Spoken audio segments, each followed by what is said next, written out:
and welcome back to Carolina Connection, a production of the Carolina School of Broadcasting and Cox Media. We're here at the Mint Museum, which is open till 9 p.m. on Friday nights, so might make for a great date night. Oh, wow, what a great idea. Our final story is about the 100 Gardens Initiative and how it's helping shape the future with the use of aquaponics.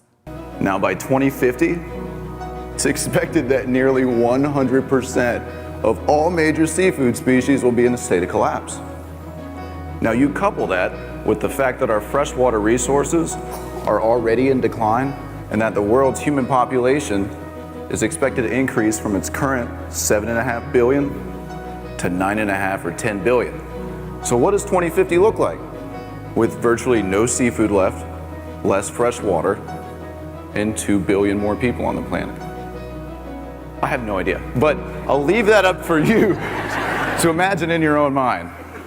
In 2010, Sam Fleming and Ron Morgan, now deceased, started 100 Gardens as a relief effort for the victims of the earthquake that struck Haiti in 2010.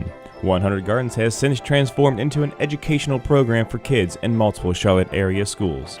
So we're a nonprofit organization based in Charlotte, North Carolina, and we install aquaponic gardens in schools, and aquaponics is growing edible freshwater fish and hydroponic vegetables in a symbiotic ecosystem. The fish fertilize the plants and the plants clean the water for the fish. We recycle the water over and over so that students can learn science in a hands-on way through aquaponic farming. The reason we're called 100 Gardens is because that's how we reach critical mass with transforming a whole generation.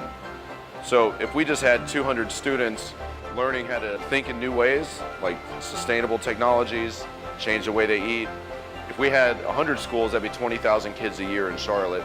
And in just 10 years' time, that'd be a fifth of our population, which is 200,000 students. So each of our high school systems produce 330 servings of vegetables a week if they're in maximum production, and then about 200 pounds of fish per year, per school.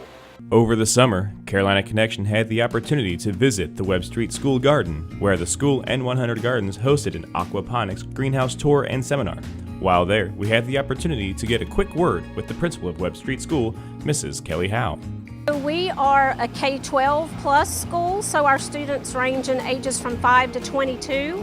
So when they graduate or receive their certificate of attendance from here, because we're a special needs school, they need to have employability skills.